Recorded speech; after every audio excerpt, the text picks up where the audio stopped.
Okay, I'm back again, and today I'm going to talk about motivation and how you can try to motivate a new employee.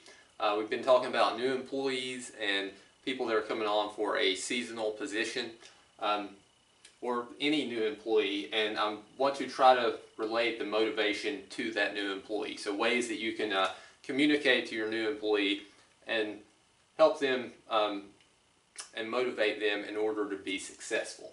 Now, some of the motivation things are going to apply to tenured employees and anyone who's on your team, but because we've been talking about training a new person and getting them involved in the process, I want to make sure that we talk about motivation. Every organization has goals. Every organization has certain things that they want you to aspire to do, and motivation is a big part of that, and making sure that your team is motivated, knows the goals, and is consistently striving to be better is a big part of the management process. So you have to be able to find ways to motivate your team. It's really hard. A lot of people just depend on people being intrinsically motivated, and you don't always find that with everyone. In order to get good employees and have a really good team, then everyone has to have that internal motivation that drives them. But you can do a lot of things in order to help structure that and help build the internal motivation. I like to believe that everyone has some drive and wants to be successful in some things. They've done a lot of different studies with workplace and employees, and one of the studies I saw actually said 80% of employees want to be successful and are willing to do the work. They either don't have the coaching, the guidance, the motivation, or are not given the instruction they need in order to perform the job.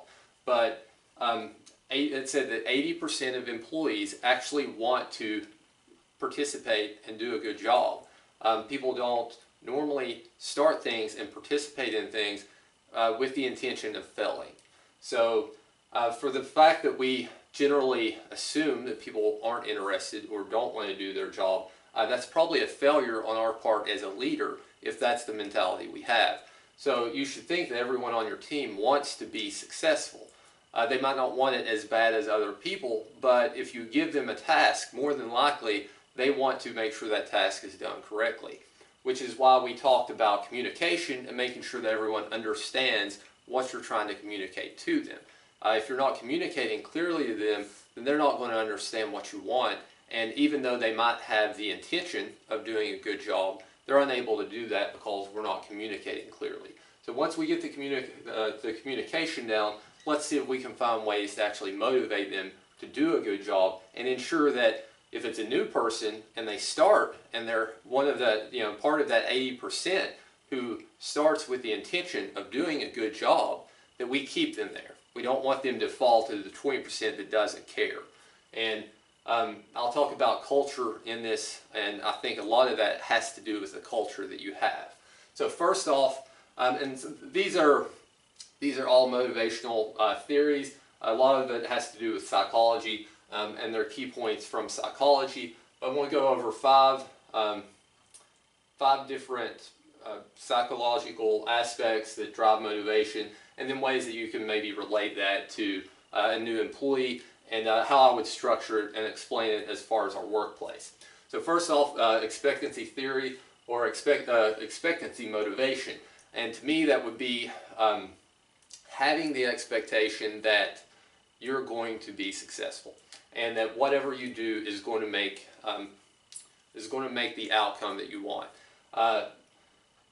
Best Buy is a good example of training their employees, making sure that they are very good at customer service, putting a lot of time and effort into that, and in doing so they have the expectancy that if they take all the necessary steps and measures, that they will see a boost in sales because of the culture and the expectancy that they're creating.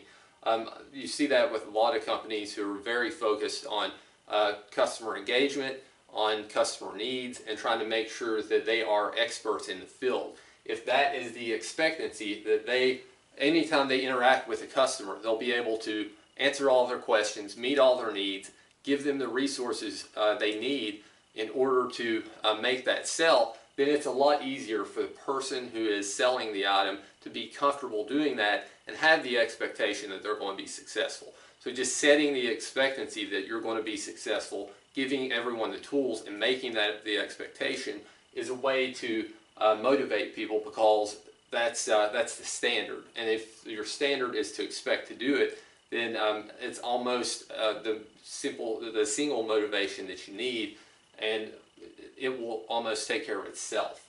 Second off, we have needs, which we'll get into needs and psychology with self-actualization, esteem, belonging, safety, and physiological. Not going to get into self-actualization. We probably don't have employees who are striving for that high of a level of development. However, some of the other ones, if you start looking at the psychology in it, the physiological and the safety are all about being secure, meeting basic carnal needs, and having things, just pretty much the basics taken care of: food, shelter, water, things like that. And from a job standpoint, I think a lot of people, as long as they're meeting those needs, they don't look for higher levels of motivation. So those would be the employees who are just showing up, just trying to participate, do their job, but they're not doing a lot more than the standard. As long as they are not, as long as they're not on counseling, as long as they're not getting fired and they're still employed, they're meeting those two bottom needs. And we need to get people past that. We need to get them up to the belonging and the esteem. And in order to do that, we need to make sure that we're communicating to them well, and that we are setting goals and some different things that we'll talk about in some of the other motivational aspects. But we need to make sure that we're trying to make people feel like they belong, and we're trying to give them esteem, make them feel like they matter. And that goes back to communication and making people feel like they're significant. So if we are making the culture and making it to feel like a family atmosphere, making it feel like it's a team effort, then we're going to increase the belonging, and we're going to do some things to make them feel like they're part of that atmosphere. Then we need to work on their personal self-esteem and start trying to make sure that they feel like a significant part of the organization and that they are playing a significant role. Now, if we can start to do those things, then we'll get them off this bottom part where it's just about them meeting their personal needs and maintaining employment. So the higher that we can work with them in order to meet some psychological needs, then we're going to get them developed better, and they'll have more internal motivation. So that's why, I talked about communicating with your team and everything. The people that I found that we got the most production from, the people that brought the most to the table, that I interacted with the most, and that I enjoyed being around the most, were usually the ones who we could get them up to the part where they felt like a significant part of the team. I tried to do a lot of things when I was in management as far as making everyone feel like everything they did was important, and trying to make them see that they were an integral part. And everyone who we worked with who actually felt like they were an integral part of the store, they were important, they were the people who excelled. So anytime that you can make people feel that way, it's going to help drive the organization. And if you look at your employees, the ones who you don't have that connection with, who you don't make feel like they are an integral part and that their work matters, those are probably the people that are performing poorly in your store. So you really have to look at, is it them or is it you? Are they performing poorly? And they might be struggling. They might be in that 80% where they did something, they thought they were doing it right, but you jumped to the wrong conclusion that they're not trying. And in doing that, you decide that they don't care, they're not significant, and you continue to kind of relate that to them, that they're not playing a significant role because they're not making a big difference. Where if we actually work and develop them, make them feel significant, maybe then they could play a bigger role. So it's one of those chicken and egg things. Are we giving up on them too early? So if you don't do that, if you make sure that you're reaching out, that you're trying to develop them, and that you're trying to move them up, boost their self-esteem, make them feel included. Now, if you've done all of those things and they're still not performing, then it's a them issue. It's something that they're not doing. But in most cases with management, I think they give up on the employee before they take personal responsibility on the fact that maybe they didn't give that employee all that they need in order to be successful. And I think that different people need different things when it comes to success. Not every employee you give A, B, C and they get D. Some people need more help. And as a manager, it's your job to make sure they get all the tools they need to be successful. Moving along, next one would be equity, and I put culture under that because I think that it applies to the culture. Some of it is going to fit in with the needs here and the belonging. You want to make sure that everyone is treated equal and that everyone sees that they're being treated equal. So that they don't look at the motivation as, well, that person gets preferable treatment or that person gets disciplined when they shouldn't. Anytime you have inconsistencies, you're going to have issues with motivation. So if you can create an equal environment, if you can drive that culture and that equity to where everyone knows the expectations and everyone knows that they're going to be treated fairly, then it's going to help with the belonging, it's going to help with their self-esteem, and it's going to make them feel more included and more of a family atmosphere that we were talking about before. The next one is goal setting, and most organizations already have the goals set out for you, so you're not going to be able to do a lot as far as what your goals are as a manager. But you have to find ways to structure those goals realistically for your employees. And you want to have long and short-term goals. Your long-term goals, you want to share those with the team and let them know the long-term goals. But you need to break that down into short-term goals and make sure that they understand those and that you celebrate those. I think most people lack the celebration of achieving goals. And if you consistently celebrate the short-term goals, you'll hit your long-term goals. Something I saw in our organization as I went through was we would consistently hit our goals and they would just keep raising the bar each year. And what eventually happens with that is then you start to not hit your goals. And when you start to miss your goals on a consistent basis, it builds the self-fulfilling prophecy that you can't attain those goals. So you got to make sure that your goals are realistic.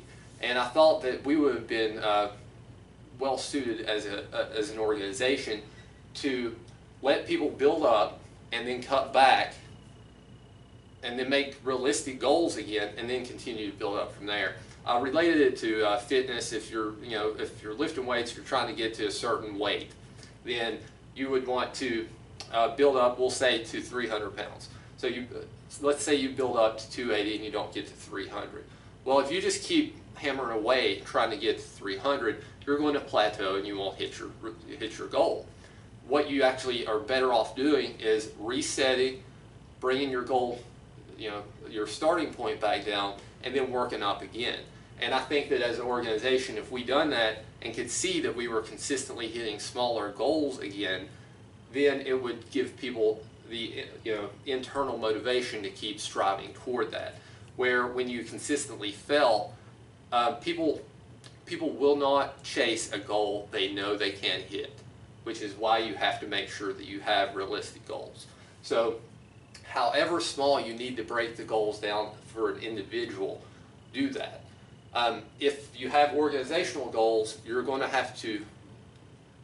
going to be able to change that. But you can look at what you're structuring for an individual and make sure it's realistic for them.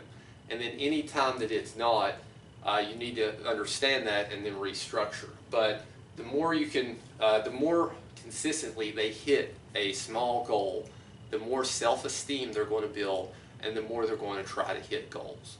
So it's really important to make sure that you're creating a culture where everyone is trying to hit their goals and trying to be successful. And it's a real fine line of overstepping what's realistic.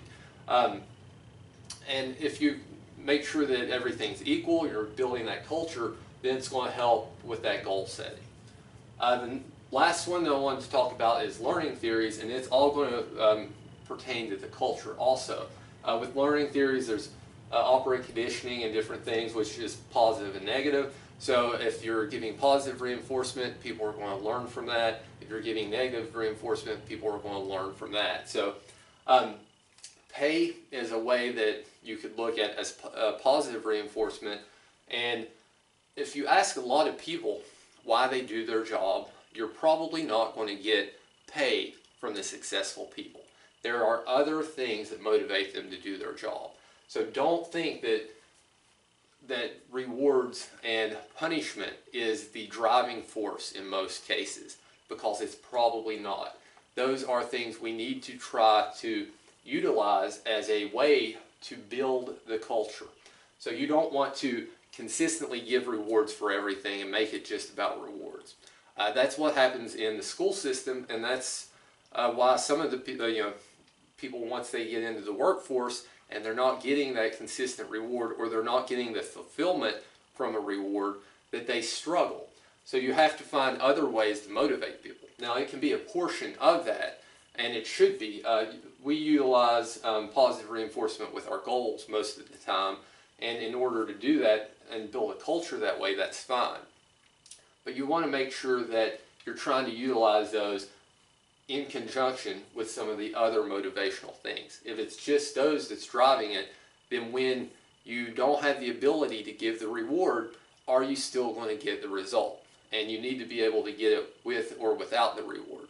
A lot of this would tie into what I was talking about previously with learning languages of love and learning ways to communicate with your employees, and which motivational aspect you could use to communicate with them. So, one of those would be gift giving, and if they are driven by that, then using positive reinforcement would be a good way to help them and to help build their motivation. Negative reinforcement, it needs to be something that is minimized, in my opinion, because you just need to utilize it in order to make sure that you're creating the culture you need. People just need to see that people are held accountable, but there shouldn't be a negative aspect from not working hard or not meeting a specific goal. And in our company, we would have our upper management address certain things as far as making sure that we weren't creating a negative atmosphere if people weren't hitting goals. And you don't want to do that. So the negative reinforcement needs to be something that's structured just based on set guidelines and rules. So if you're using negative reinforcement, you really have to watch how you do that. If you're, let's say you're selling a credit card or selling something on the floor, you don't want negative reinforcement to be what drives that motivation, to where people are afraid that if they aren't successful, that they're going to be there's going to be negative connotations that come from that, because if that's what's driving them, they're not going to feel comfortable doing it. They're not going to feel motivated. It's going to, I think the negative aspect here is related to the bottom of the needs hierarchy. So they're just doing enough to avoid the negative aspect and keep the needs, the bottom basic needs they have. And you don't want those two things. You want them to be above that, and you can utilize positive reinforcement to get them there.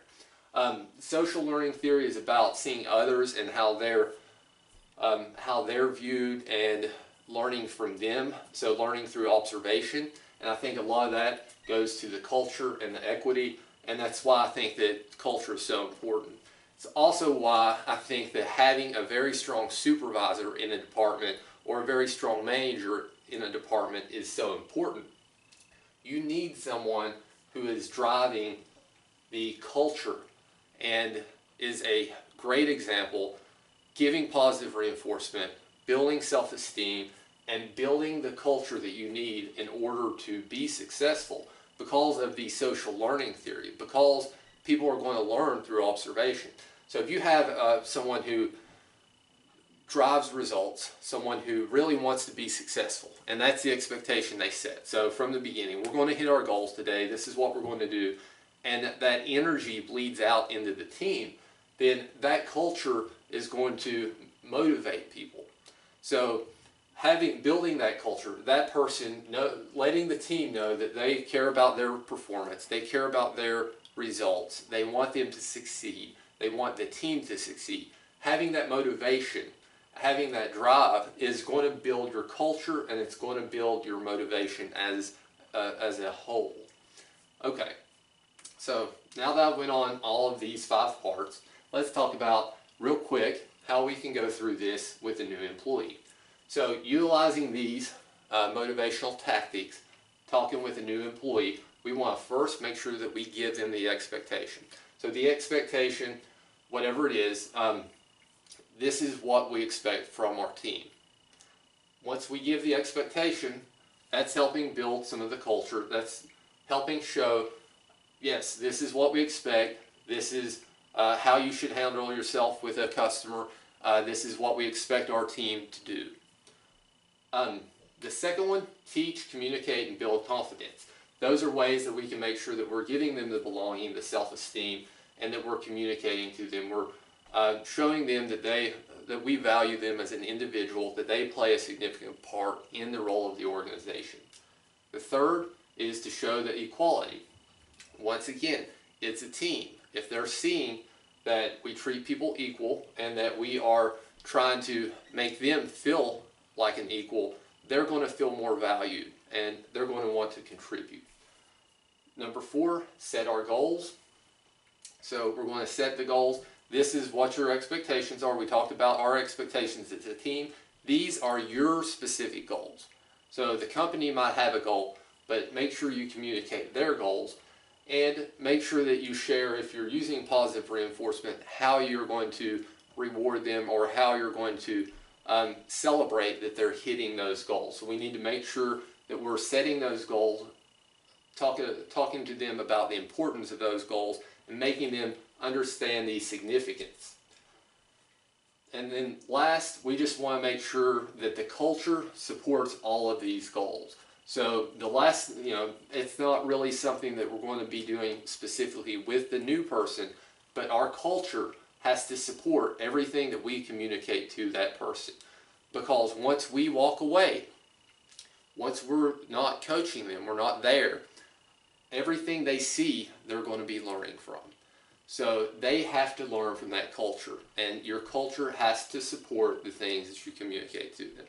Whatever beliefs you have, if it's people need to be on time, people need to work hard and have a positive attitude, whatever beliefs that you put out is what your culture should be. If it's not, it doesn't matter, because your culture is going to be what people see, what people learn from, and what they adapt to. So if it doesn't fit, you won't be successful. So those are ways that I would utilize some of the motivational tactics, the motivational psychology to work with a new person. And when I was running crews and was participating with our team, this is how I tried to do it. I tried to make sure they knew the expectations, tried to make sure that I communicated with them, that I coached them, that they felt like their job role, their function was important to the overall performance of the team. Made everything try to be equal, try to have a consistent culture where everyone understood it, everyone knew the expectations, and everyone knew the goals. And I was very successful in utilizing strategies like this. So hopefully you can take this, you can apply it to what you're doing, and you can have some of the same success that I did.